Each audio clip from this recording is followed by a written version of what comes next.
కలదు, నీ సన్నిధిలో ఆనందము కలదు, నీ సన్నిధిలో అభిషేకము కలదు.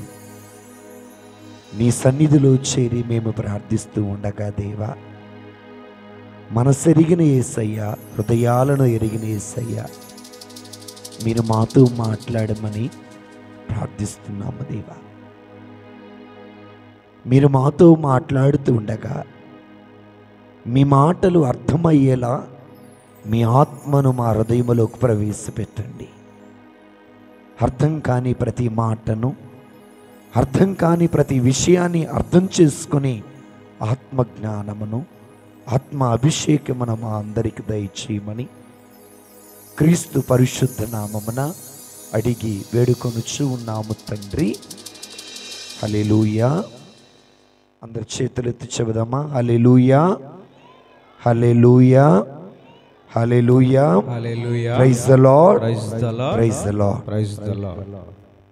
ఇక్కడున్న పురుషులందరినీ సూటిగా నేను అడిగే ఒక ప్రశ్న,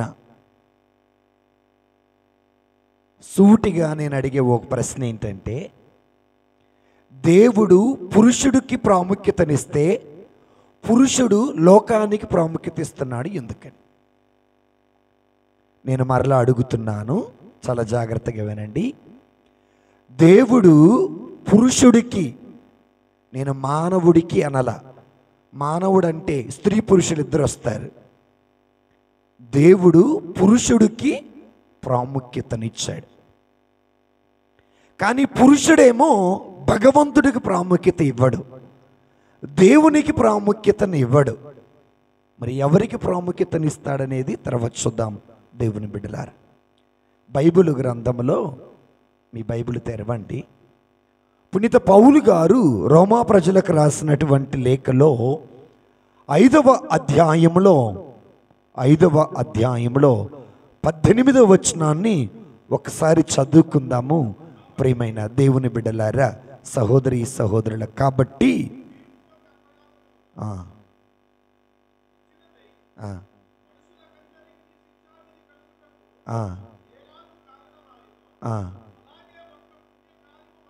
ఒక పుణ్య కార్యము వలన కృపాధారము మనుష్యులకందరికీ, మరలా చదువుతారా? కాబట్టి తీర్పు అనేటటువంటిది, పాపం అనేటటువంటిది, శాపం అనేటటువంటిది, మరణం అనేటటువంటిది ఒక అపరాధము వల్ల వచ్చింది. ఇది వాక్యం చెబుతుంది. దేవుని కృప, దేవుని నీతి, దేవుని అభిషేకం, దేవుని రక్షణ ఒక కృప వల్ల వచ్చిందని చెబుతున్నారు. చూడండి జాగ్రత్తగా. సో ఉదాహరణకు చూద్దాం, బైబిల్ గ్రంథానికి తేండి, ఆది కాండములోకి రండి, 2వ అధ్యాయాన్ని తీయండి, 6వ వచనాన్ని చూడండి. ఆది కాండము 2వ అధ్యాయము 6వ వచనం. అయితే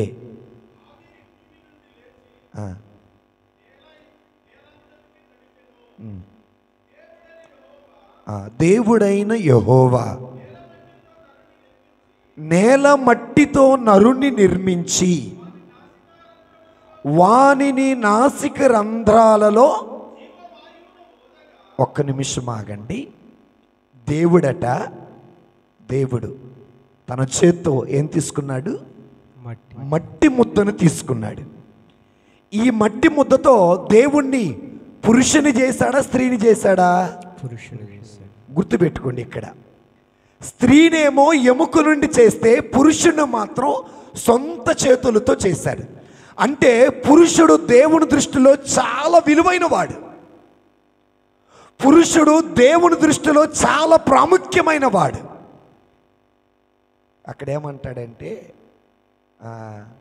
నేల మట్టిని తీసుకొని ఆ మట్టితో దేవుడు పురుషుణ్ణి చేసి, నిర్మించంటే తయారు చేసి, ఆ పురుషుని ముక్కు రంధ్రాలలోకి తన జీవమును ఊదాడు.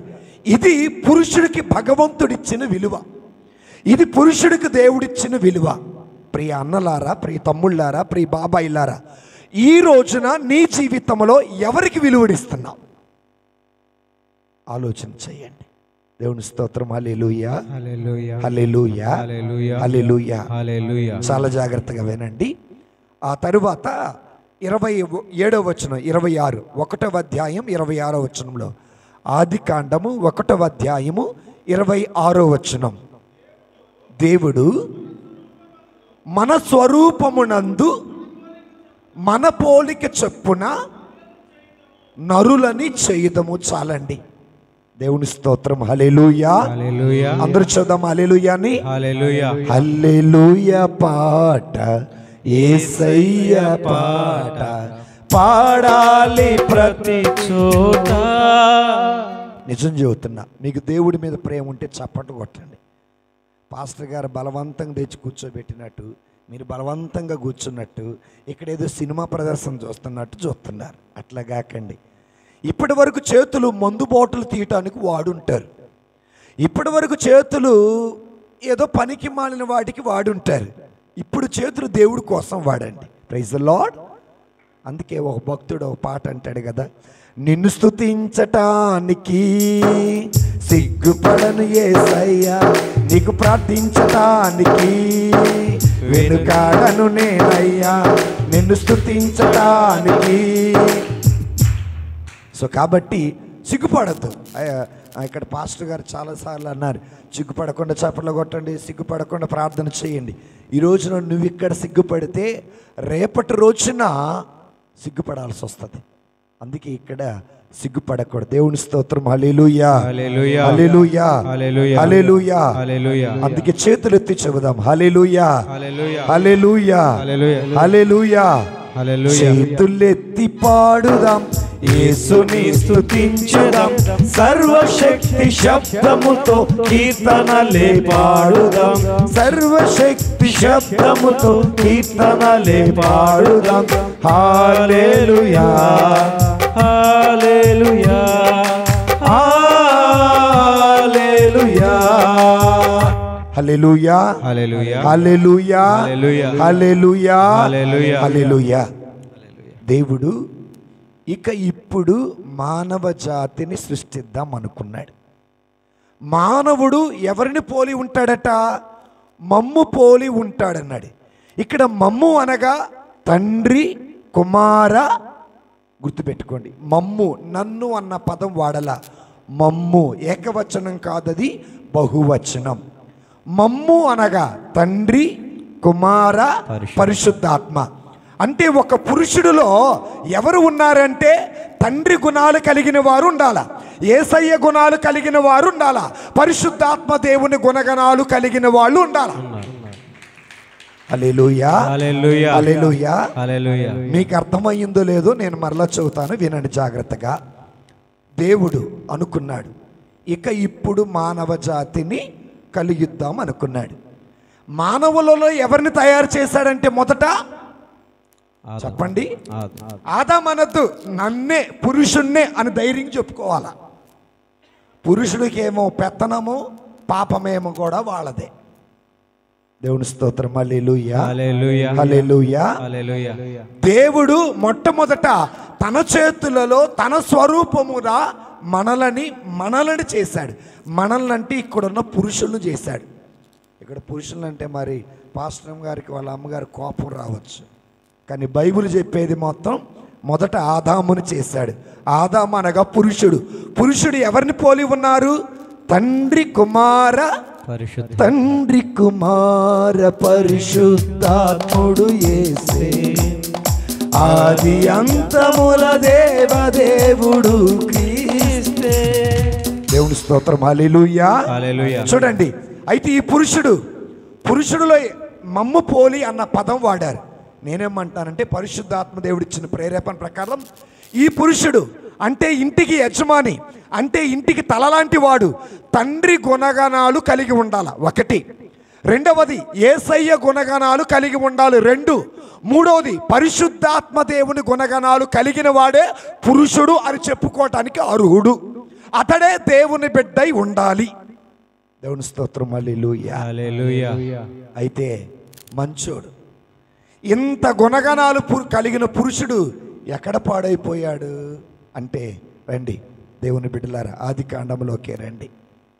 దేవుని స్తోత్రం. హల్లెలూయా. హల్లెలూయా. ఆది కాండంలోకి రండి, 3వ అధ్యాయానికి రండి, 6వ వచనాన్ని చూద్దాం. 6వ వచనం 3. స్త్రీ చదవండి. ఆ వృక్షము ఆహారమునకు మంచిదియు కన్నులకు అందమైనదియు చూచినప్పుడు కొన్ని తీసుకొని తిని తనతో పాటు అధికత. అర్థమైందా? ఒక భర్త అంటాడు, నేను తాగుబోతున్నాయ్యానంటే కారణం నా భార్యనండి అంటాడు. ఈ రోజున నేను సమయానికి ఇంటికి రావటం లేదంటే కారణం నా భార్య అంటాడు. అయితే ఇప్పుడు భార్యలో తప్పు పట్టకూడదు. ముందు దేవుడు ఎవరిలో పరిశుద్ధాత్మను ఊదాడు? పురుషుడిలోనే ఊదాడు. కానీ చెప్పుడు మాటలు విని చెడిపోకూడదు. భార్య చెప్పిన మాట విని చెడిపోకూడదు. భార్య చెప్పిన మాట విని తల్లిదండ్రులను తన్నినటువంటి పురుషులు, కొడుకులు, తండ్రులు మన మధ్యలో లేరంటారా? ఆలోచన చేయండి. భార్య చెప్పిన మాట విని అన్న మీద, తమ్ముడి మీద చెయ్యి చేసుకున్నవారు మన మధ్యలో లేరంటారా? ఉన్నారు. అంటే ఒక పురుషుడు చెడిపోయేది ఎవరి వల్ల అంటే ముఖ్యముగా చెప్పుడు మాట వల్ల. దేవుని స్తోత్రం. హల్లెలూయా. హల్లెలూయా. ఇంకా మీకు చెప్పాలంటే ఒక పురుషుడు పాడైపోయేది ఓ స్త్రీ వల్ల. ఒక స్త్రీ వల్ల. ఒక్క గాడిద ఎముకతోటి 1000 మందిని హతమార్చిన సంసోను ఎక్కడ కోల్పోయాడు తన శక్తిని? ఫిలిష్తీయుల చేతులు అనగాకడ. దయచేసి మాయ మాటలు గుండు గీకించుకున్నాడు. మనమందరం కూడా ఇంట్లో భార్య ఏమైపోయినా పర్వాలా, తినకపోయినా పర్వాలా, ఒకళ్ళు ఉంటారు రోజంతా కష్టపడి పనిచేసింది, వారమంతా కష్టపడి పనిచేసింది, ఆ ఇంట్లో ఆ చేతిలో పెడతారు. ఎందుకంటే ఆ గడప దొక్కనేది కాబట్టి. దేవుని స్తోత్రం. హల్లెలూయా. హల్లెలూయా. ఎవరు ఆవిడ చెప్పండి? డెలీలా. ఎవరు ఆవిడ? ఈ డెలీలా ఎవరికి లొంగిపోయింది? ఎందుకు లొంగిపోయిందంటే ఫిలిష్తీయులు అన్నారు, అమ్మ సంసోనును నువ్వు మాకు ఊరికి అప్పగించాల్సిన అవసరం లేదు, నీకు ఇస్తాం, 11,000 వెండి ఇస్తాం.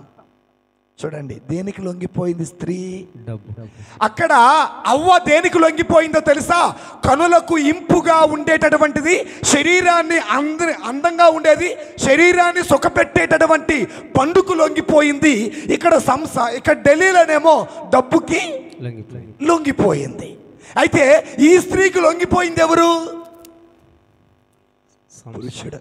సాతానుగాడు ఎలా వస్తాడంటే ముందు ఇంట్లో స్త్రీలోకి వస్తాడు, స్త్రీలోకి వచ్చిన సాతానుగాడు పురుషుడిలోకి వస్తాడు. గుర్తుపెట్టుకోండి. డైరెక్ట్గా ఆ ఏదోను తోటలో సాతానుడు ఆదాము దగ్గరికి వెళ్ళాలా? ఎవరి దగ్గరికి వెళ్ళారు? స్త్రీ దగ్గరికి వెళ్ళాడు. అక్కడ ఫిలిష్తీయులు ఎవరి దగ్గరికి వెళ్ళారు? డెలీలా దగ్గరికి వెళ్ళారు. ఆ తర్వాత ఎవరి దగ్గరికి వచ్చారు? ఆదాము దగ్గరికి వచ్చారు. ఆ తర్వాత ఎవరి దగ్గరికి వచ్చారు?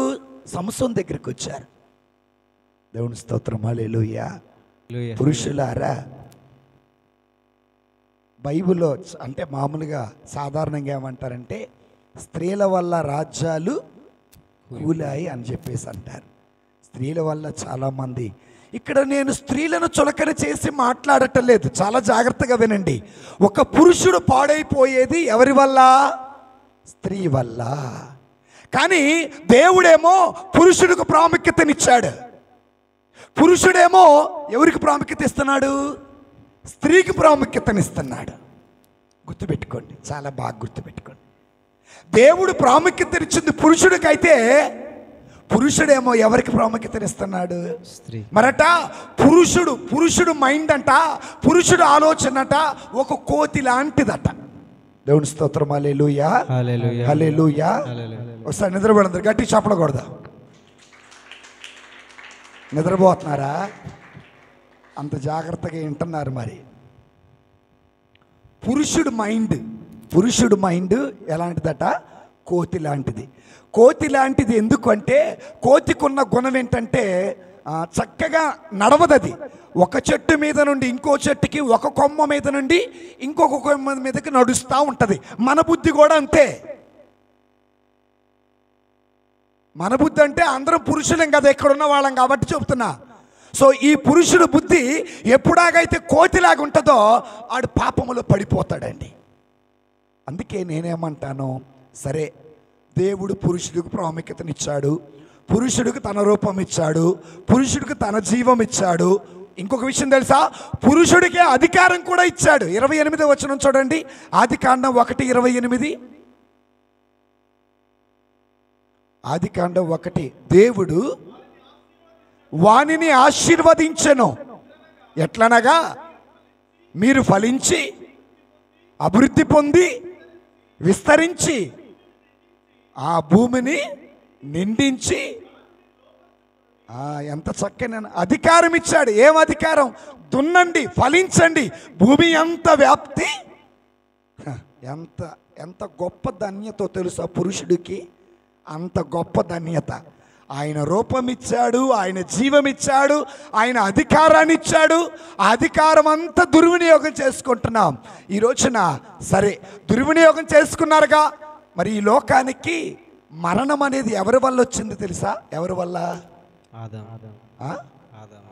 పురుషుడే. పురుషుడి పదం వాడండి. ఈ రోజున పురుషుడు కొడుకే కదా. పురుషుడు వల్ల ఏమొచ్చిందో చూద్దామా? ఆదికాండంలో 3వ అధ్యాయంలో దేవుని బిడ్డలారా 15వ వచనం చదవండి. మరియు నీకును స్త్రీనికి నీ సంతానమునకును ఆమె సంతానమునకును వైరము కలుగు చేతును, అది నిన్ను తల మీద కొట్టును, నీవు దాని మడమి మీద కొట్టును అని చెప్పాను. ఆయన స్త్రీతో, నీ ప్రయాసము నీ గర్భవేదనను నేను మిక్కిలి హెచ్చించదను, వేదనతో పిల్లలు కందువు, నీ భర్త ఎడల నీకు వాంఛ కలుగును, అతడు నిన్ను ఏలునని చెప్పాను. ఆయన ఆదాముతో, నీవు నీ భార్య మాట. ఒక్క నిమిషం, ఇప్పుడు ఎవరితో పలుకుతున్నారు? ఆదాముతోనా? అంతేలే. బైబిల్ ఒక పుస్తకంలో చదివితే ఆదాములో చదివినట్టు ఉంటుంది. బైబిల్ని ఒక పుస్తకంలాగా చదివితేనేమో ఆదాముతో చెప్పినట్టు ఉంటుంది. కానీ బైబిల్ని నా బ్రతుకును బాగు చేసే దేవుని మాటలాగా చదివితే నాతోనే చెప్పినట్టు ఉంటుంది. నేను చెప్పింది మీకు అర్థమైందా లేదా? అర్థమైందా? ఇప్పుడు ఉదాహరణకి మీరు ఒక సినిమా చూస్తున్నారు అనుకోండి, ఆడేదైనా డైలాగ్ చెప్పగానే మీ నరాలన్నీ కూడా తిగిపడిపోతూ ఉంటాయి. ఎందుకు? అది నీ జీవితానికి అన్వయించుకుంటున్నా. బైబిల్ అన్వయించుకోం కాబట్టి అది ఆదాంకి, అది సంసోనికి, అది అబ్రహాంకి, అది నాకు కాదు. అది గుర్తుపెట్టుకోండి చాలా జాగ్రత్తగా.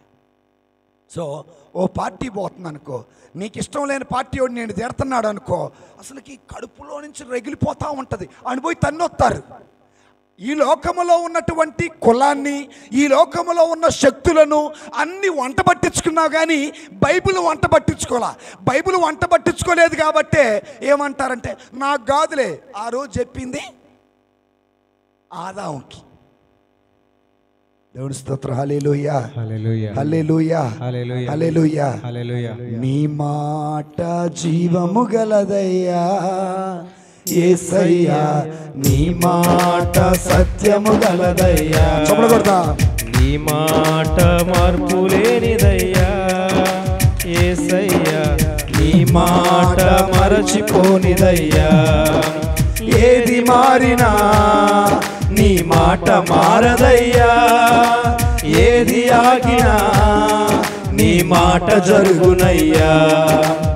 ఏది ఆగినా నీ మాట మారదయ్యా, ఏది ఆగినా నీ మాట జరుగునయ్యా. నీ మాట జీవము గలదయ్యా యేసయ్యా, నీ మాట సత్యము గలదయ్యా, నీ మాట మార్పు లేనిదయ్యా యేసయ్యా, నీ మాట మరచిపోనిదయ్యా. నశించుచున్న వారిని బ్రతికించును నీ మాట, బంధింపబడిన వారిని విడిపించును నీ మాట. నశించుచున్న వారిని బ్రతికించును నీ మాట, బంధింపబడిన వారిని విడిపించును నీ మాట, త్రోవ తప్పిన వారిని సరిచేయును నీ మాట, కృంగిపోయిన వారిని లేవనెత్తును నీ మాట, త్రోవ తప్పిన వారిని సరిచేయును నీ మాట, కృంగిపోయిన వారిని లేవనెత్తును నీ మాట. ఏది మారినా నీ మాట మారదయ్యా. హల్లెలూయా hallelujah hallelujah hallelujah hallelujah hallelujah. హల్లెలూయా. సో కాబట్టి దేవుని బిడ్డలారా, ఆదాము ద్వారా నరుడుగా పుట్టిన ప్రతి వ్యక్తికి మరణం వచ్చింది. అంటే దాని అర్థం ఏంటి? మానవ జాతి అంతటికి ఒక పురుషుడు పాపము చేయటం ద్వారా వచ్చింది అని వాక్యం పలుకుతుంది. ప్రియ తమ్ముళ్ళారా, ప్రియ అన్నలారా, ప్రియ బాబాయిలారా వినండి. ఈరోజు నువ్వు చేసిన పాపం నీతో పోదది. ఈ రోజున మనం చేసిన పాపం మనతో పోదది. నువ్వు అనుకుంటూ ఉంటావు, నేను చేసిన పాపం నా భార్యకి తెలియదు, నేను చేసిన పాపం నా బిడ్డలకి తెలియదు, నేను చేసిన పాపం ఎవరికి తెలియదు అని నువ్వు అనుకుంటావు. కానీ పొరపాటు, నువ్వు మర్చిపోతావు, దేవుడు నువ్వు మర్చిపోతావు, భార్య మర్చిపోతుంది, నీతో తప్పు చేసిన వాడు మర్చిపోతాడు, భగవంతుడు మర్చిపోడు. గుర్తుపెట్టుకొని జీవితంలో పండు తిన్నారు, ఎవరు చూడలేదు అనుకున్నారు, భార్య అనుకుంది, భర్త అనుకున్నారు, అడుగులు చప్పుడు విని దాక్కున్నారు. ఎవరిని అడిగాడు ఫస్ట్? అవ్వ అన్నాడా, ఆదాం అన్నాడా? ఎందుకంటే ముందు నేను నిన్ను సృష్టించా, నా అధికారం ఇచ్చా, నా శక్తినిచ్చా, నా జీవం ఇచ్చా, ఇంత మంచి తోటనిస్తే నాకు అవిధేయత చూపావు, ఎక్కడున్నావయ్యా అని అడిగారు. నేను అడిగే ఒక ప్రశ్న, ఆనాడు ఆదామును అడిగిన దేవుడు నేను అడుగుతున్నా, ఈ రోజున మీరు ఎక్కడున్నారు? సీరియస్గా గుళ్ళో ఉన్నాం అనగాకండి, అర్థమైందా? లేకపోతే ప్రార్థనా మందిరములో ఉన్నామని దయచేసి అనగాకండి. మీరు ఎక్కడున్నారు? దేవునిలో ఉన్నారా, సాతానులో ఉన్నారా? దేవునిలో ఉన్నారా, సంసాన్ లాగా డెలీలా వలలో ఉన్నారా? నేను ఇంకో మాట కూడా చెబుతా వినండి. ఆదామేమంటాడు తెలుసా? అయ్యా, నీ అడుగుల చప్పుడు విని చెట్టు చాటున. అప్పుడు అంటాడు, ఎందుకు దాక్కున్నావు? అయ్యా, నేను వస్త్రహీనుడనయ్యా అన్నాడు. ఏ హీనుడట? ఇక్కడ చాలా జాగ్రత్తగా వినండి, కొంచెం మీకు లోతైన విషయం చెబుతున్నా వినండి. పాపము చేయక ముందు మరణము లేనివాడు పురుషుడు. పాపము చేసిన తరువాత ఆయన పైకి మరణం వచ్చింది కాబట్టి సిగ్గుతో తలదించుకున్నాడు. మరణము ఎందుకు లేదు అంటే ఆ రోజున ఆ మహిమ కలిగిన వస్త్రం కప్పుకొని ఉన్నాడు. వినండి జాగ్రత్తగా, ఆ మహిమ కలిగిన వస్త్రం ఎవరైతే కప్పుకొని ఉంటాడో వారికి మరణం ఉండదు. ఎవరైతే ఎప్పుడైతే పాపం చేస్తామో ఆ మహిమ కలిగిన వస్త్రం మనల్ని వదిలిపెట్టిపోయినప్పుడు మనకి సిగ్గు అనిపిస్తుంది, బాధ అనిపిస్తుంది, అక్కడ దాక్కుంటాం. చూడండి ఎంత గొప్ప భాగ్యం దేవుడు పురుషుడికి ఇచ్చాడు. ఈ రోజున నేను అడిగే ప్రశ్న, దేవుడు కప్పిన మహిమ వస్త్రం నీతో ఉందా? ఒకటి. లేకపోతే సంసోనులాగా డెలీలా వలలో ఉన్నావా? వలలో కాదు, వడిలో ఉన్నారా? ఒకసారి ఆలోచన చేయండి. కాబట్టి ప్రియమైన తమ్ముళ్ళారా, బాబాయిలారా, జాగ్రత్తగా వినండి. నీ వలన నీ కుటుంబానికి శాపము రాకూడదు. నేను చెప్పా కదా, ఆదాము పండు తిని మర్చిపోయాడు, అవ్వ పండు తిని మర్చిపోయారు. ఎవరు చూడలేదులే, భార్యాభర్తలమే ఉన్నామనుకున్నారు. భగవంతుడు ఒకడున్నాడు, ఆయన నిన్ను గమనిస్తూనే ఉంటాడు. చూశాడు, వచ్చాడు, అడిగాడు, గెట్ అవుట్ అన్నాడు. ఎక్కడి నుండి? ఏదోను తోట అంటే అది ఒక పరలోక రాజ్యం అనుకోవచ్చు. అక్కడ మరణము లేదు, అక్కడ అంత జీవమే. ఇక్కడ పాపులకు స్థావరం లేదని పంపించేశాడండి. ఈ రోజున నీ ఇంట్లో జీవం ఉందా? నీ ఒంట్లో జీవం ఉందా? నీలో దేవుడు ఉన్నాడు. ఎక్కడున్నావు ఆదాము అడిగినట్టుగా దేవుడు ఇక్కడున్న వాళ్ళని అడుగుతున్నారు, ఎక్కడున్నారు, ఎవరితో ఉన్నారు? నాదో ప్రశ్న. ప్రతిరోజు ప్రార్థన చేసేవాళ్ళు ఎంతమంది ఇక్కడ? ఒకరు, ఇద్దరు, ముగ్గురు, నలుగురు, ఐదుగురు, ఆరుగురు, ఏడుగురు. దేవునికి మహిమ కలుగును గాక. గట్టి చప్పలు కొట్టి దేవుని స్తుతిద్దాం. నిజంగా దేవునిలో మనం ఉంటే ఈ లోకం మనకి గుర్తుకు రాదు. నిజంగా దేవునిలో మనం ఉంటే ఈ లోకం మనకు గుర్తుకు రాదు. ఒకవేళ ఈ లోకం మనకి ఆశ కలిగించిన ఆశ మీద మనకి కోరిక, ఆ కోరికను కోరికగానే చంపేస్తాం. హల్లెలూయా. హల్లెలూయా. ఈ రోజున మరి నాకు నిన్నే తెలిసింది, పాస్టర్ గారిది వివాహ వార్షికోత్సవం జూబ్లీ అని. సిల్వర్ జూబ్లీ 25 వసంతాలు. అయితే ఈరోజు ప్రార్థనకు రావాలి. ఉదయం నుండి మధ్యాహ్నం వరకు ఉపవాసం. ఉదయం లేచి ఓ 45 నిమిషాలు మోకాళ్ళు వేసి ప్రార్థన చేసి బైబిల్ చదువుకొని మరలా స్నానం చేసి మరలా 10ంటికి కూర్చొని నేను మామూలుగా ప్రతిరోజు 1 గంట సేపు మాత్రం మోకాళ్ళు వేసి ప్రార్థన చేసుకుంటా. ప్రార్థన చేయకపోతే నా మనసులా ఉండదు అన్నమాట. వాక్యం చదవకపోతే మనసు అంటది, ఆత్మ అంటది, ఈరోజు నాకు అన్నం పెట్టలా, ఈరోజు నాకు అన్నం పెట్టలా అనిద్ది. నాలో ఉన్న ఆత్మ, ఎవరి ఆత్మ? నా ఆత్మ కాదు, పరిశుద్ధాత్మ. పరిశుద్ధాత్మ పోషించబడాలి అంటే మనలో పరిశుద్ధాత్మ దేవుడు ఉంటాడు. ఆ పరిశుద్ధాత్మ దేవుడు ఎప్పుడు బ్రతికి ఉండాలంటే అన్నం పెడతా ఉండాలి. అన్నం ఏంటంటే దేవుని వాక్యమే. గుర్తుపెట్టుకోండి. దేవుని స్తోత్రం. హల్లెలూయా, హల్లెలూయా. అందుకే యేసు ప్రభు వారు ఏమన్నాడు? మానవుడు కేవలం రొట్టె వలననే జీవించడు, కానీ దేవుని నోటి వలన. ఆగండి, మానవుడు అంటే అందరు కాదు, దేవుని ఆత్మను కలిగిన మానవుడే. దేవుని ఆత్మ కలిగిన మానవుడు గురించి చెప్పాడో. పాపము చేసి ఆత్మను కోల్పోయిన మానవుడు గురించి చెప్పలా. గుర్తుపెట్టుకోండి, పాపములో ఉన్నవాడికి పాపమే లోకమవుతుంది. కానీ హృదయ పరివర్తన చెంది పరిశుద్ధాత్మను పొందుకొని ఆత్మదేవుడు నీలో ఉంటే, ఆత్మ బ్రతికించబడాలంటే దేవుని వాక్యాన్ని తినాలి. గుర్తుపెట్టుకోండి. అందుకే యేసు ప్రభు వారు 40 రోజులు ఉపవాస ప్రార్థన చేసి వచ్చినాక సాతానుగాడు అంటాడు, అయ్యా రాళ్ళను రొట్టెలుగా మార్చుకొని బ్రతకంటే నాలో ఒక ఆత్మ ఉంది, ఆత్మ బ్రతకాలంటే ఈ రొట్టె కాదు తినాల్సింది, ఆయన వాక్యమును తినాలి. ఈ విధంగా ప్రతిరోజు కూడా 1 గంట సేపు మోకాళ్ళ ప్రార్థన, అదేవిధంగా 1 గంట పైనే ఖాళీ దొరికితే బైబిల్ చదువుతూ ఉంటా. అందుకే నా బైబిల్లో గీతలు ఉంటాయి అన్నమాట, చదువుతూ ఉంటానన్నమాట. చదువుతున్నప్పుడు దేవుణ్ణి అడిగా, దేవా పురుషుడుకు నువ్వు ఇచ్చినటువంటి స్థానం ఏంటి? ఈ రోజున మందిరాలలో కావచ్చు, లేకపోతే క్రైస్తవ దేవాలయాలలో పురుషులు తక్కువ, స్త్రీలు ఎక్కువ. అప్పుడు దేవుడు అంటాడు, పిచ్చోడా, పురుషుడికి నేను ఇచ్చిన ప్రాముఖ్యత పురుషుడు నాకు ఇవ్వట్లా. పురుషుడికి నా రూపం ఇచ్చా, నా జీవం ఇచ్చా, నా ఆత్మనిచ్చా, నా మహిమ కలిగిన వస్త్రం ఇచ్చా, నా తోటనిచ్చా, అధికారం ఇచ్చా. ఆ పురుషుడు ఏం చేశాడు? స్త్రీ అనే వల. ఇక్కడ స్త్రీ అంటే లోకం. అది పేకాట కావచ్చు, జోదమ కావచ్చు, ఓ పార్టీ గొడవ కావచ్చు, ఓ కులం గొడవ కావచ్చు, ఓ వర్గం గొడవ కావచ్చు, ఓ స్త్రీ గొడవ కావచ్చు. అందులో ఫస్ట్ వెళ్ళేది ఎవరు? మనమే.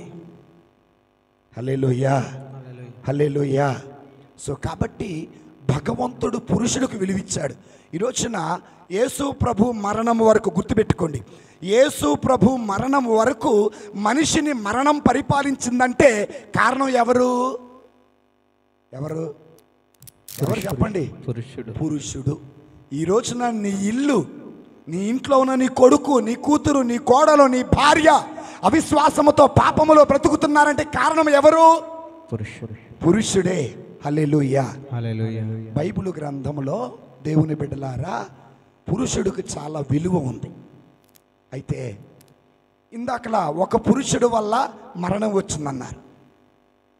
అదే పురుషుడికి భార్య ఉంది, అదే పురుషుడు దేవుని నమ్మాడు. అయితే ఎవరిని ఎక్కువ నమ్మాడు, ఎవరిని తక్కువ మాట విన్నాడు చూద్దాం. ఆదికాండం 12లోకి వెళ్ళండి, 1వ అధ్యాయం చూడండి. ఆదికాండము 12:1.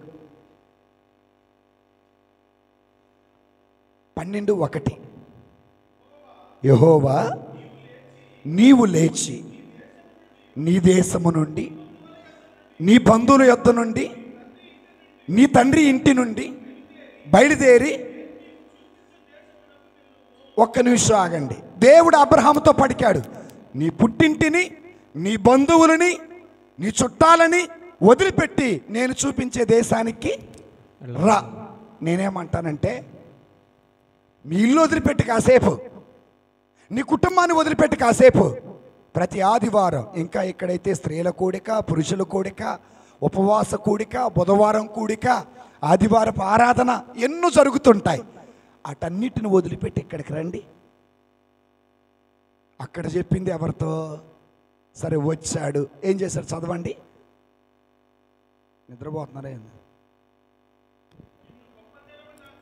నిన్ను గొప్ప జనముగా చేసి నిన్ను ఆశీర్వదించి, ఇక్కడ గొప్ప విషయం చూడండి అన్నలారా, బాబాయిలారా, తమ్ముళ్ళారా, ఎవరైతే ఈ లోకాన్ని వదిలిపెట్టి, ఎవరైతే నా అన్న ఈ శారీరక వాంఛను వదిలిపెట్టి దేవుడి దగ్గరికి వస్తారో వాళ్ళతో దేవుడు అంటున్నాడు, నేను నిన్ను దీవిస్తాను. గుర్తుపెట్టుకోండి. ఈరోజున ఏ ఇంట్లో చూసినా అప్పులే. వడ్డీలు కట్టుకోలేక, వారాలు కట్టుకోలేక, డోక్రాలు కట్టుకోలేక, మంగళవారం ఓడని, బుధవారం ఓడని, గురువారం ఓడని, శుక్రవారం ఓడని, శనివారం ఓడని వాళ్ళు వస్తే ఇంట్లో దాక్కోవటం ఇదంతా. కానీ గొప్ప విషయం ఏంటంటే, పురుషుడు, వినండి జాగ్రత్తగా, పురుషుడు స్త్రీని పట్టుకొని లోతును వెంట పెట్టుకొని దేవుడు చూపించే దేశానికి వెళ్ళాడు. ఈ రోజున నీవు కూడా దేవుడు చూపించే ప్రదేశానికి రావాలా? దేవుడు చెప్పిన మాట వినాలి. హల్లెలూయా. అమ్మో, ఈ రోజున పురుషులు కూడికంట. అయ్యగారు రేపు పొద్దున అడుగుతారని బలవంతంగా వచ్చి కూర్చున్న వాళ్ళు కూడా ఉంటారు. ఇంకొంతమంది ఉంటారు, కాసేపు కూర్చొని వాళ్ళు ఆ ముద్దు పెట్టిన అన్నం తిని వద్దాంలే అని వచ్చిన వాళ్ళు ఉంటారు. అయినా పర్వాలేదు. నువ్వు అవిశ్వాసముతో వచ్చినా, భయంతో వచ్చినా, బాధతో వచ్చినా, భోజనం కోసం వచ్చినా, నీవు ఆయన సన్నిధిలో ఉన్నావు కాబట్టి ఆయన నిన్నే ఒట్టి చేతులతో, హల్లెలూయా హల్లెలూయా, యేసు ప్రభు దగ్గరికి వచ్చిన వారు ఎవరు ఒట్టి చేతులతో పోలేదు. ఈ రోజున నీవు రేపు అయ్యగారు ఏమంటారో, పాస్టర్ గారు ఏమంటారో అన్న భయంతో నువ్వు వచ్చి ఉండొచ్చు. అయ్యో సంఘ పెద్దను కదా, లేదా కౌన్సిల్ మెంబర్ను కదా, వెళ్ళకపోతే బాగోదేమో అన్న కష్టంతో నువ్వు ఉండొచ్చు. కష్టముతో నష్టముతో నువ్వు వచ్చినా దేవుడు మాత్రం నిన్ను వదిలిపెట్టడు. గుర్తుపెట్టుకోండి. అక్కడ పురుషుడు ఏం చేశాడు? భార్యను పట్టుకొని, లోతును పట్టుకొని బయలుదేరాడు. ఎక్కడే బయలుదేరాడు? దేవుడు చూపించే ప్రదేశానికి బయలుదేరాడు. ఆదివారం మైక్ మోగుతూ ఉంటుంది. ఎక్కడ? చర్చి మీద. అమ్మ ఆరాధనకు టైం అయింది రండి, ఆరాధనకు టైం అయింది. మనం ఆరాధనకు రాము, ఏమి రావు. ఏ చికెన్ కొట్టు దగ్గర, మటన్ కొట్టు దగ్గర, కూరగాయల కొట్టు దగ్గర. ఇంకొంతమంది అయితే పొద్దున్నే లేవగానే పరగడుపునే పోతారు. ఎక్కడికి? మందు కొట్టు దగ్గరకో పోతారు. అందుకే యెషయా గ్రంథంలో 5వ అధ్యాయంలో 11వ వచనం చూడండి. యెషయా గ్రంథం 5:11. యెషయా గ్రంథం 5:11. యెషయా 5:11. మద్యము త్రాగుదము అని వేకువనే లేచి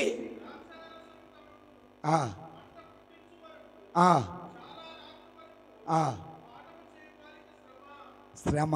అర్థమైందా? పరగడుపును స్టార్ట్ చేస్తారు, పడుకునే వరకు తాగుతూనే ఉంటారు. ఆడికి శ్రమ తప్పదట, ఆడికి శాపమేనట. గుర్తుపెట్టుకోండి.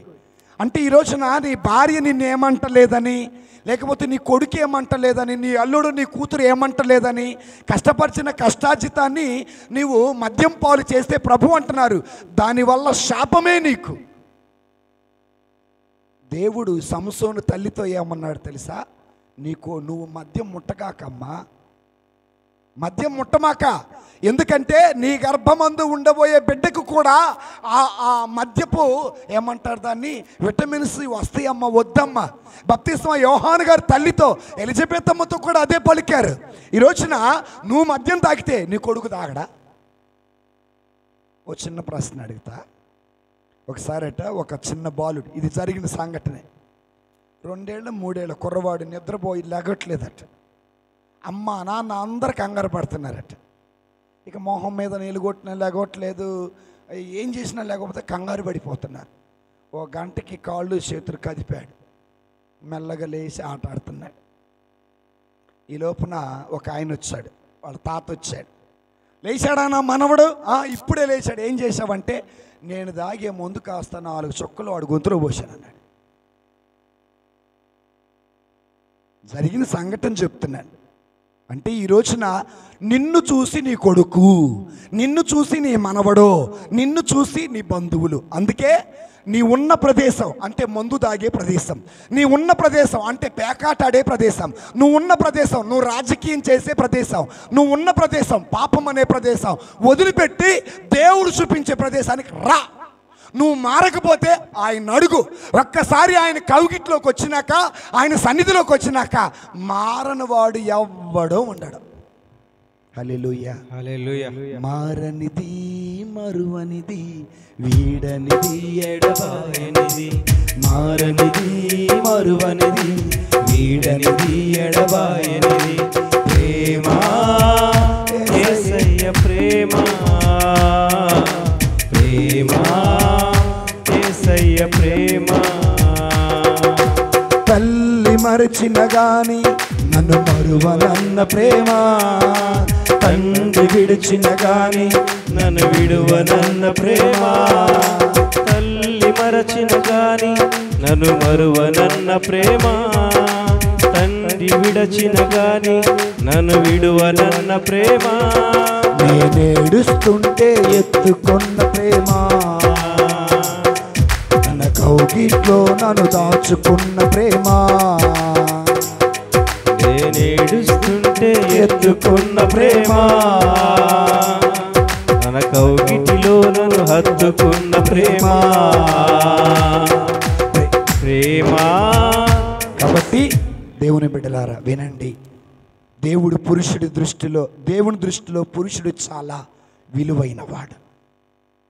ఎంత విలువైన వాడంటే నేను చెప్పాను, ఆ విలువైనటువంటి వాడు పాపం చేశాడు.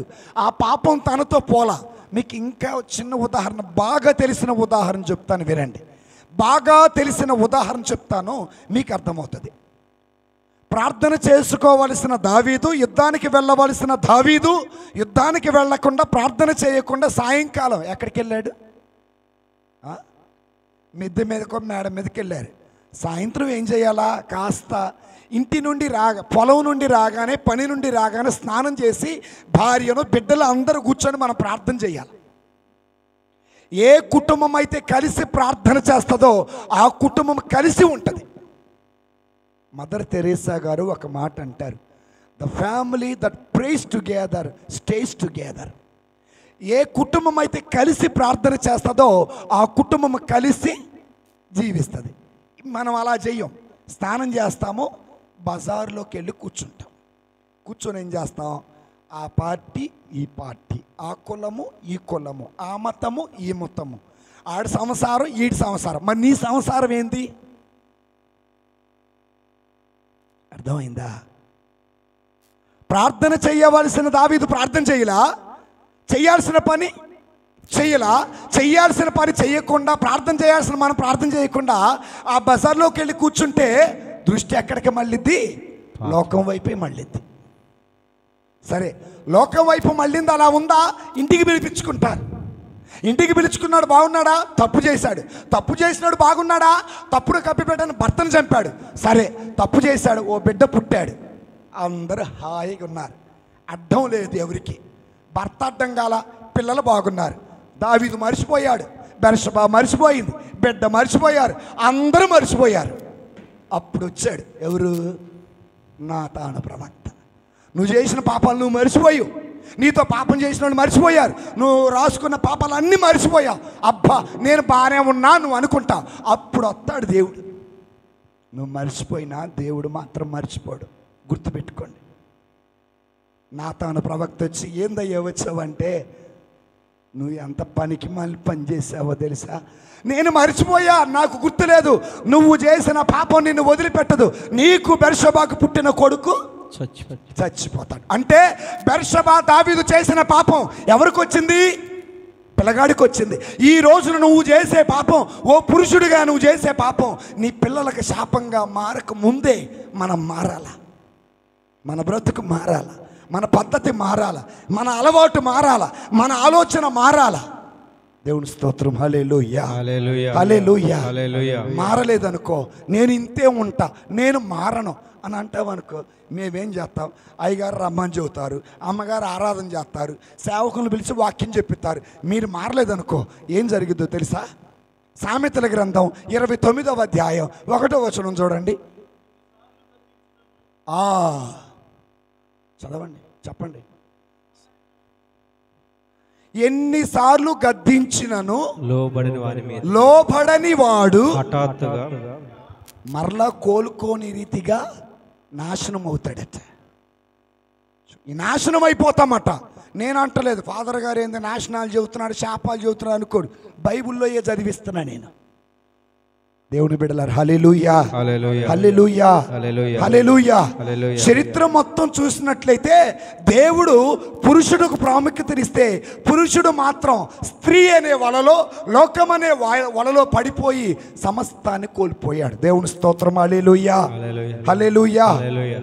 ఇది నేను మీకు ముగ్గురు గురించి చెప్పా. ఒకటి ఆదాముని చెప్పాను, రెండవది సంసోను చెప్పాను, మూడవది దావీదుని చెప్పాను. ఇక 2 సంఘటనలు చెప్పి నేను ముగిస్తా. దేవుడు అనుగ్రహం ఇచ్చి పాపం చేసే అనుగ్రహాన్ని కోల్పోయిన వారా? రెండవది, నలుగురు విశ్వాసులు కలిసి ఓ పాపిని ప్రభు దగ్గరికి తెచ్చినోళ్ళ. మార్కు శుభవార్త 2వ అధ్యాయానికి వెళ్దాం.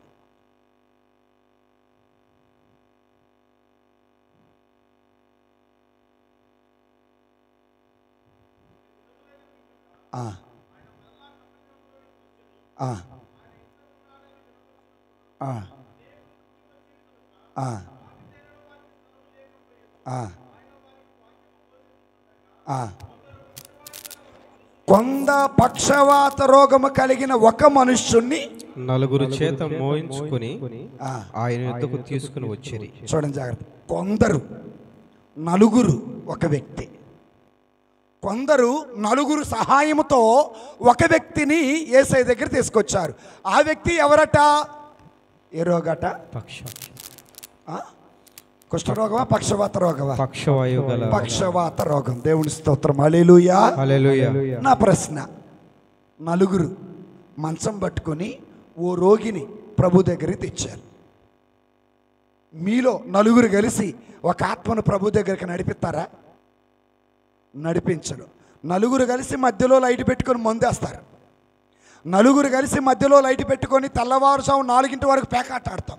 నలుగురు కలిసి మంచు పడుతున్నా, వర్షం పడుతున్నా రాజకీయాలు చేస్తారు. కానీ ఒక పాపిని ప్రభు దగ్గరికి మాత్రం తీసుకురా. దేవుని స్తోత్రం. హల్లెలూయా, హల్లెలూయా, హల్లెలూయా. వాడు తీసుకొచ్చింది ఎవరినో తెలుసా? ఒక పాపిని. పక్షవాత రోగం అని అంటాము. ఆ పక్షవాత రోగం దేని వల్ల వచ్చింది అంటే 10వ వచనం చూడండి. 10వ వచనం. అయితే పాపములు క్షమించుటకు భూమి మీద మనుష్య కుమారునికి అధికారం కలదని మీరు తెలుసుకుని వలనని వారితో చెప్పి, పక్షవాయు గల వారిని నీవు లేచి నీ పరుపెత్తుకుని ఇంటికి పొమ్మని నీతో చెప్పుచున్నాను నేను. తక్షణమే వాడు లేచి పరుపెత్తుకుని వారందరి ఎదుట నడిచిపోయిన గనుక వారందరూ విభ్రాంతి నుండి మనం ఇలాంటి కార్యం. 7వ వచనం చదువు నాన్న. 7వ వచనం. వారు ఇతడు ఇట్లెందుకు చెప్పుచున్నాడు, దేవదూషణ చేస్తున్నాడు కదా, దేవుడు ఒక్కడే తప్ప పాపములను క్షమించగలవాడెవడని తమ హృదయంలో ఆలోచించుకున్నారు. ఇది అంతే. ఒక్క నిమిషం. ఇక్కడ 2 విషయాలు చెప్తా వినండి ఈ వాక్యంలో. మొదటి విషయం ఏంటంటే, యేసు ప్రభు వారిని ఓ మనిషిలాగా, ఓ యూదుడులాగా, ఓ మరియమ్మ కుమారులాగా, ఓ వడ్రంగి కుమారులాగే చూశారు. వినండి జాగ్రత్తగా. అయితే వడ్రంగి కుమారులాగా, మరియమ్మ కుమారుడిలాగా చూసేవాళ్ళు ఎవరంటే యేసు ప్రభుని, యేసుని క్రీస్తుగా అంగీకరించిన వాళ్ళు. అంటే క్రీస్తు అనగా విరోధులు. యేసుని క్రీస్తుగా అంగీకరింపని వారు క్రీస్తుకి విరోధులు. యేసు అంటే రక్షకుడు, క్రీస్తు అంటే అభిషక్తుడు అని అర్థం. అంటే ఎవరైతే యేసుని క్రీస్తుగా అంగీకరించలో వారు క్రీస్తుకు విరోధులని యోహాను గారు రాసిన మొదటి లేఖ 2వ అధ్యాయం 4వ వచనంలో ఉంటుంది. చదవండి ఒకసారి. టైం లేదు కానీ ముగిద్దాం. ఇక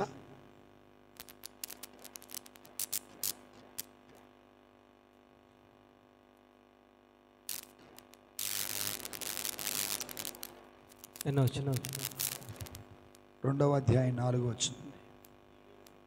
అవునండి, యోహాను గారు రాసిన మొదటి పత్రిక. యోహాను గారు రాసిన మొదటి పత్రిక.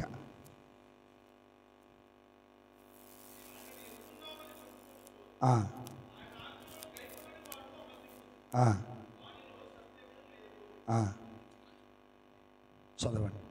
ఆయన వాక్యము ఎవడు గైకొనునో వాళ్ళు దేవుని ప్రేమ నిజముగా పరిపూర్ణమాయను. ఆయన యందు నిలిచి ఉన్నవాడని చెప్పుకున్నవాడు ఆయన ఎలాగూ నడుచుకునునో అలాగే తాను నడుచుకును. చదవండి చదవండి.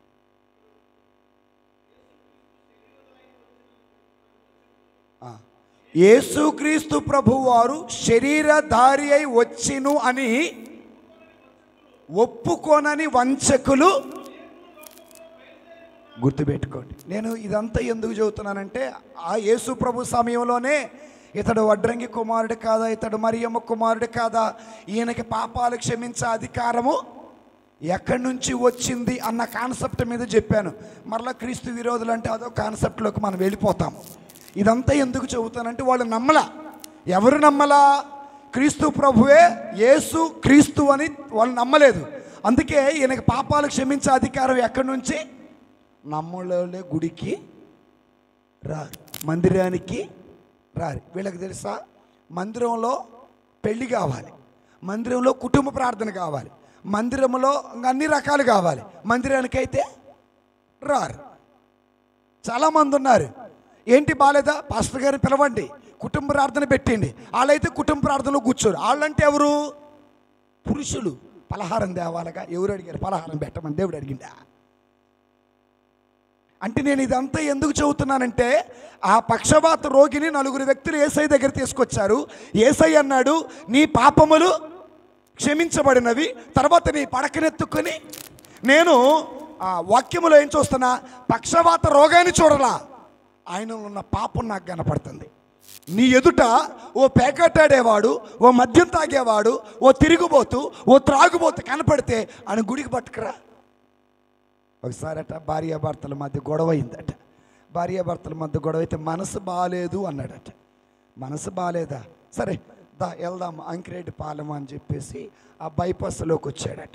ఎక్కడ తీసుకెళ్తున్నాడు? నేను చెప్పించేయరా, నీకు మనసుకు శాంతి కలిగిద్దిరా అన్నాడట. ఊరు చివరికి వెళ్ళి చక్కగా ఓ బాటిల్ కొనుక్కొని బొడ్లో పెట్టుకొని చెకోడి ప్యాకెట్ కొనుక్కొని మందు అవుతున్నారట. ఒక స్నేహితుడు మనశ్శాంతి లేదంటే ఎక్కడ తేవాలా? ప్రభు దగ్గరికి తేవాలా. మనం ఎక్కడికి నడిపిస్తున్నాం? మందు దగ్గరికి నడిపిస్తున్నాం, అంటే శాపం వైపు నడిపిస్తున్నాం. ఇది జరిగినటువంటి ఓ సంఘటన. సో నువ్వు నిజంగా దేవుని బిడ్డవైతే, నిజంగా నీలో దైవత్వం ఉంటే, నిజంగా నీలో క్రీస్తు ప్రభువే ఉంటే, ఆ 4 వ్యక్తులు ఓ పక్షవాత రోగిని, ఓ పాపిని ప్రభు దగ్గర తీసుకొస్తే తనలో ఉన్న పాపం పోతే తనకున్న రోగం కూడా పోయిద్ది. గుర్తుపెట్టుకో, మనలో ఉన్న పాపం పోతే మద్యం పోయిద్ది, పేకాట పోయిద్ది, రాజకీయం పోయిద్ది, కుల గొడవలు పోతాయి, మత గొడవలు పోతాయి, అన్నీ పోతాయి పరిశుద్ధ ఆత్మదేవుడు మనలో ఉంటే. అది గుర్తుపెట్టుకోండి. అవన్నీ లేకుండా ఎక్కడికి వెళ్తున్నాం? మందిరానికి వెళ్తున్నాం. ఏం చేస్తున్నాం? ఆరాధన చేస్తున్నాం. ఎవరు చెప్పారు? అయ్యగారు చెప్పారు. ఏం చెప్పారు? ఏమో మర్చిపోయా, నాకు గుర్తులేదు. అన్నీ బాగానే చెప్పారు, చివరి ఫుల్ స్టాపే బాలే. దేవుడి స్తోత్రం, హల్లెలూయా. సో మొదటిది పాపం చేశాడు, శాపం వచ్చింది. రెండవ పురుషుడు ఎవరంటే పాపిని ప్రభు దగ్గరికి నడిపించినవాడు.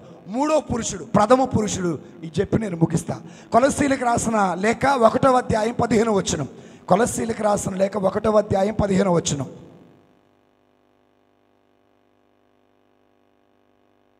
కొలస్సీలకు రాసిన లేఖ 1వ అధ్యాయం 15వ వచనం. ఆయన అదృశ్య దేవుని స్వరూపి అయి. చూడండి జాగ్రత్త. ఆయన ఇక్కడ యేసు ప్రభువారు, గుర్తుపెట్టుకోండి. ఆయన అదృశ్య దేవుని స్వరూపి. అదృశ్య దేవుడు అనగా ఎవరు? ఇక్కడ తండ్రి దేవుడు అనగా యెహోవా దేవుడు. యెహోవా దేవుణ్ణి ఎవరు చూడాల? యేసు ప్రభు వారు మాత్రమే చూశారు. యేసు ప్రభు వారు ఏమంటారు తెలుసా? నన్ను చూసిన వాడు నా తండ్రిని చూసి ఉన్నవాడు, నన్ను ఎరిగిన వాడు నా తండ్రిని ఎరిగిన వాడు. నాకున్నదంతా తండ్రికి ఉంటే తండ్రికి ఉన్నదంతా నాకున్నది అన్నాడు. ఇప్పుడు అదృశ్యుడైనటువంటి యావే దేవుడు, అదృశ్యుడైనటువంటి తండ్రి తన రూపాన్ని మనకు చూపిస్తున్నాడు. చదవమ్మా. అదృశ్యుడై ఉన్న స్వరూపి అయి సర్వ సృష్టికి ఆది సంభూతుడై ఉన్నాడు. ఆది సంభూతుడై ఉన్నాడు. ఏలయనగా ఆకాశమందున్నవి ఆకాశమందున్నయు భూమి అందున్నవి దృశ్యమైనవి గాని అదృశ్యమైనవి గాని అవి సింహాసములైనను ప్రభుత్వములైనను ప్రధానులైనను అధికారులైనను సర్వము ఆయన యందు సృష్టింపబడెను. సర్వమును ఆయన ద్వారాను ఆయన బట్టి సృజింపబడెను. అక్కడ ఏమందంటే తండ్రి దేవుడు తన ప్రథమ కుమారుడు అనగా యేసు ప్రభువారు. అక్కడ ప్రథమ కుమారుడైనటువంటి, అక్కడ కుమారుడు అన్న పదం వాడలేదు, ప్రథమ పురుషుడు అనుకుందాం. ప్రథమ పురుషుడేమో అధికారం తీసుకొని ఆత్మను తీసుకొని రూపం తీసుకొని పాపం చేసి శాపం తెచ్చాడు. ఇక్కడ ప్రథమ కుమారుడు అనగా పురుషుడిగా జన్మించాడు, స్త్రీగా పుట్టలేదు. చూడండి మరలా. ఆదిలో ఏముంది చెప్పండి, ఇది బాగా తెలుసు. ఆదిలో ఏముంది? వాక్కు ఉంది. వాక్కు ఏమై ఉంది? దేవుడై ఉన్నాడు. ఆ వాక్కు ఎవరి యొద్ద ఉంది? దేవుని యొద్ద ఉంది. ఆ వాక్కు శరీరధారియే మానవుడిగా మన మధ్య ఎలా స్త్రీగానా పురుషుడిగానా? మళ్ళా దేవుడు పురుషుడిగానే చేశాడు. ఒకసారి పురుషుడిగా చేసి తప్పు చేశాను, ఎందుకు చేశాను అని స్త్రీగా వచ్చాడా? ఇంకొక విషయంలో చెప్పాలంటే చూడండి, దేవుడు అన్నామే కానీ దేవత అనలా. యావే దేవుడు, యేసు ప్రభువు అన్నాం. చివరికి పరిశుద్ధాత్మ దేవుడు. ఏ లింగమా? పులింగమా స్త్రీలింగమా? చెప్పండి, పులింగమా స్త్రీలింగమా? చివరికి దేవుడు కూడా ఓ పురుషుని పోలినట్టుగా మన వాక్యం తెలియజేస్తుంది. అంత విలువ ఉంది ఆ పురుషుడికి. మనమేమో దేవుడికి విలువ లేకుండా చేస్తాం. చాలా బాధాకరం. దేవుని స్తోత్రం. హల్లెలూయా, హల్లెలూయా, హల్లెలూయా. సో ఈ ప్రథమ పురుషుడు ఎవరు అంటే ప్రభువైన యేసయ్య. గుర్తుపెట్టుకోండి, ప్రభు అయిన యేసయ్య. ఆనాడు ప్రథమ పురుషుడు వల్ల పాపము శాపం వస్తే, ఈనాడు ప్రథమ పురుషుడు వల్ల పాపము తొలగిపోయింది, శాపము తొలగిపోయింది, మరణము తొలగిపోయింది, దేవుని కృప మనపైకి దిగొచ్చింది. హల్లెలూయా, హల్లెలూయా, హల్లెలూయా. ఇక దేవుని బిడ్డలారా, సహోదరి సహోదరులారా, నేను మిమ్మల్ని మహిమలోకానికి తీసుకెళ్తున్నా. చాలా జాగ్రత్తగా వినండి. ఆ పురుషుడు ఏం చేశాడంటే చనిపోయాడు. చనిపోయి ఏం చేశాడు? 3వ రోజున తిరిగి లేచాడు. 3వ రోజు తిరిగి లేచిన దానిని మనం ఏమంటామంటే పునరుత్థానం అంటారు. పునరుత్థానానికి మరొక పేరేంటి? మహిమ కలిగిన దేహం. ఏ దేహం? మహిమ కలిగిన దేహం. గుర్తుపెట్టుకోండి బాగా. క్రీస్తు ప్రభుని పునరుత్థాన దేహం, మహిమ కలిగిన దేహం. పునరుత్థానుడై లేచినప్పుడు ఆయన పురుషులాగే కనపడ్డాడు. మళ్ళా గుర్తుపెట్టుకోండి. హల్లెలూయా, హల్లెలూయా. అయితే మనం కూడా, అంటే ఇక్కడున్న మనం కూడా ఆయన పునరుత్థాన దేహంలో భాగమే. దేవుని స్తోత్రం. హల్లెలూయా, హల్లెలూయా. కొరింథీయులకు రాసిన మొదటి లేఖ 12వ అధ్యాయం 13వ వచనం. కొరింథీయులకు రాసిన మొదటి లేఖ 12వ అధ్యాయం 13వ వచనం. త్వరగా, సమయం లేదు, ఇక ముగిద్దాం. కొరింథీయులకు రాసిన మొదటి లేఖ 12వ అధ్యాయం 13వ వచనం. ఏలయనగా యూదులమైనను గ్రీకులమైనను దాసులమైనను స్వతంత్రులమైనను మనమందరము ఒకే శరీరములోకి ఒకే ఆత్మయందు బాప్తిసం పొందితిమి. బాప్తిసం పొందిన వాళ్ళందరూ చేతులపైకి లేపండి. ఓకే, మీకు వినండి జాగ్రత్తగా. బాప్తిజం పొందిన వాళ్ళకి, పొందిన వాళ్ళు వినండి, పొందకపోయే నష్టం ఏందో కూడా తెలుసుకోండి. యూదులమైన గ్రీకులమైన బానిసలమైన స్వతంత్రులమైన బాప్తిజమము పొందినప్పుడు ఒకే ఆత్మ ద్వారా ఒకే శరీరం, ఆ పదం వాడారు, శరీరం అనే పదం వాడారు. ఈ శరీరం ఎవరై ఉన్నారు అంటే 27వ వచనం చదవండి. 27వ వచనం. 27. అందువలే మీరు క్రీస్తు యొక్క శరీరమై ఉండి. ఏ శరీరం అట? ఏ శరీరం? బాప్తిస్మము పొందిన వారందరూ ఎవరి శరీరము? క్రీస్తు శరీరం. ఏ క్రీస్తు? పునరుత్థాన క్రీస్తు. యేసు రక్షకుడు, క్రీస్తు అభిషక్తుడు. అభిషక్తుడైన క్రీస్తు చనిపోయి 3వ రోజున తిరిగి లేచాడు. ఆయనే పునరుత్థాన. ఈ పునరుత్థాన దేహానికి మరణము లేదు. అందుకే నన్ను విశ్వసించిన వాడు జీవముండగా మరణించునని తిరిగి ఆ బాప్తిస్మము పొందిన మనమందరము ఆయన పునరుత్థాన దేహం అనగా మహిమ దేహంలో భాగం. రోమీలకు రాసిన లేఖలో 12వ అధ్యాయంలో 5వ వచనం చదవండి, ముగిద్దాం. పాపం బైబిల్ మోస్తున్నారు, తీపిస్తున్నాను.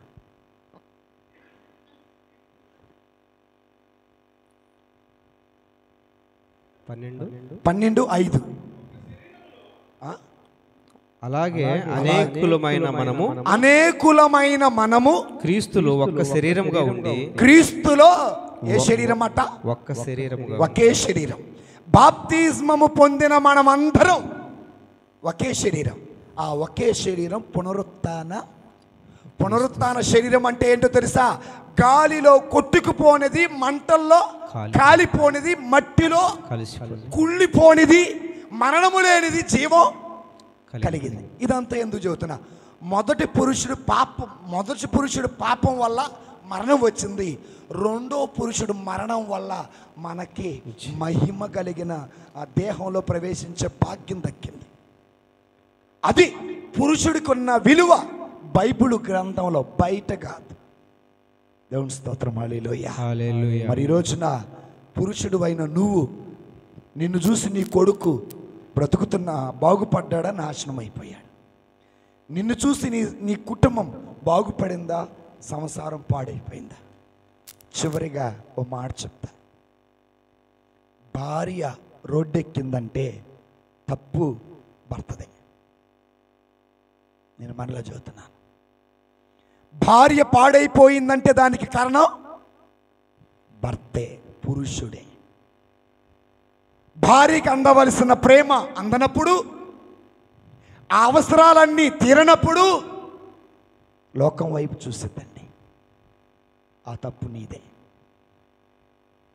ఆమెకు వచ్చే 100, 200, 300 రూపాయలతో కరెంటు బిల్లు కట్టుకోలేక, పిల్లల ఫీజు కట్టుకోలేక, పాల బిల్లు కట్టుకోలేక, గ్యాస్ బిల్లు కట్టుకోలేక, ఇంటద్దె కట్టుకోలేక, తనలో తాను బాధపడుతూ ఇటు సంసారాన్ని వదులుకోక, ఇటు భర్తను వదులుకోలేక, ఇటు దేవుణ్ణి వదులుకోక తనలో తాను మొదలు పడతానికి కారణం పురుషుడు కాదంటారా? పురుషుడు ఎందుకో తెలుసా? ఈ రోజున వ్యసనం ఏంటంటే, సో మందు అంటే పాతది, లేటెస్ట్ వేషన్ ఏం తెలుసా? బెట్టింగ్స్. పోయినసారి ఎలక్షన్స్లో చాలామంది డబ్బులు కోల్పోయారు. ఇల్లు తాకట్టు పెట్టి, పొలాలు తాకట్టు పెట్టి, స్థలాలు. అది బైబిల్కి కంప్లీట్గా. నేను ఎవరిని సపోర్ట్ చేయటలా. మనదేంటి? నీకు ఇష్టమైన వానికి ఓటేసి నీ దేవుడికి ప్రార్థన. దేవుడు నీకు హక్కు ఇచ్చాడు. నీకు కావలసిన నాయకుని ఎన్నుకో. నీ బ్రతుకుని, నీ దేశాన్ని బాగు చేసేవాడిని. కానీ ఓటేయటం వరకే మన పని. మన ఈ రోజున బెట్టింగ్లు. ఏది? ఆ పార్టీ వస్తుంది, మనకు అవసరం లేదు. మనం ఎవరు బిడ్డలమే? యేసయ్య బైబిల్లో రాజకీయం చేశాడా? చేయలే. రెండవది దేవుని బిడ్డలారు, క్రికెట్ బెట్టింగ్లు.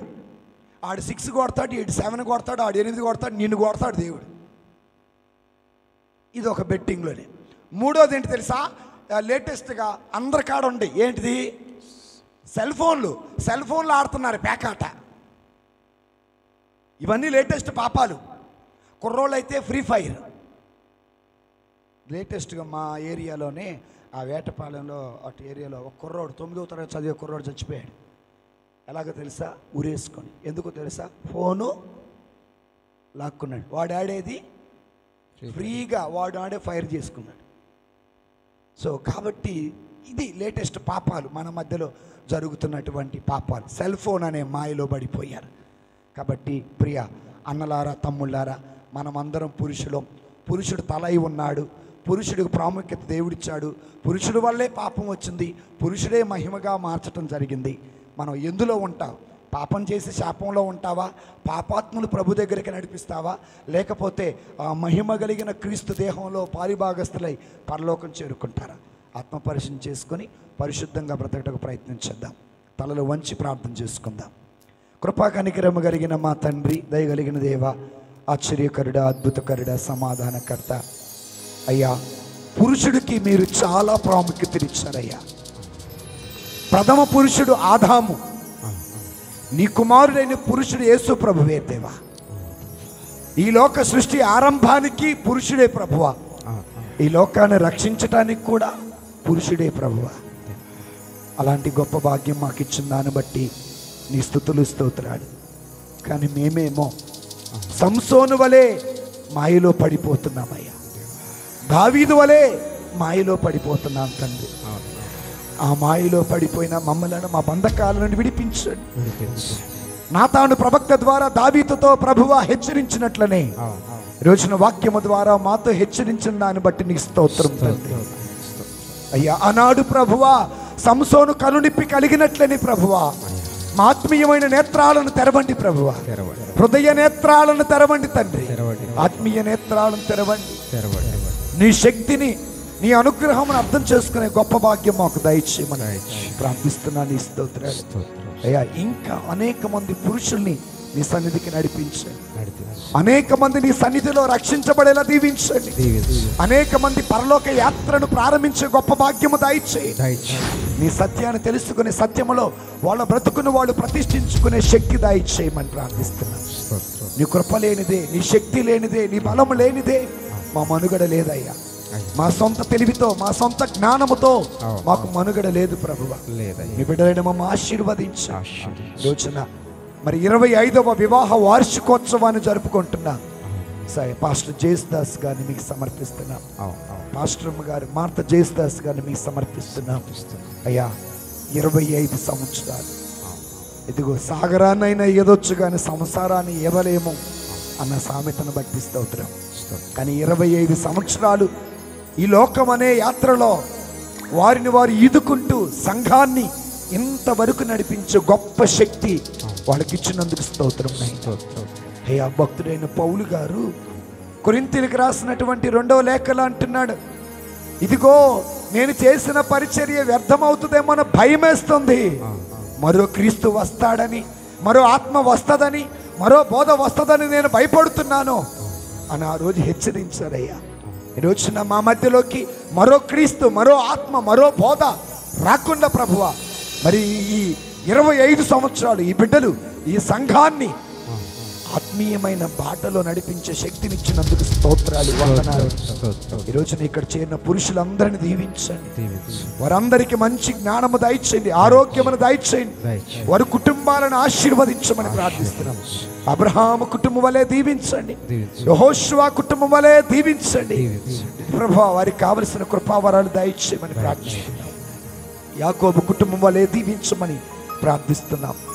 ఇంకను ప్రభువా మరికొన్ని ఆత్మలు నీ సన్నిధికి నడిపించమని త్వరలో రానయ్యి ఉన్న క్రీస్తు పరిశుద్ధ నామమున అడిగి వేడుకొనుచున్నాము తండ్రి, ఆమేన్.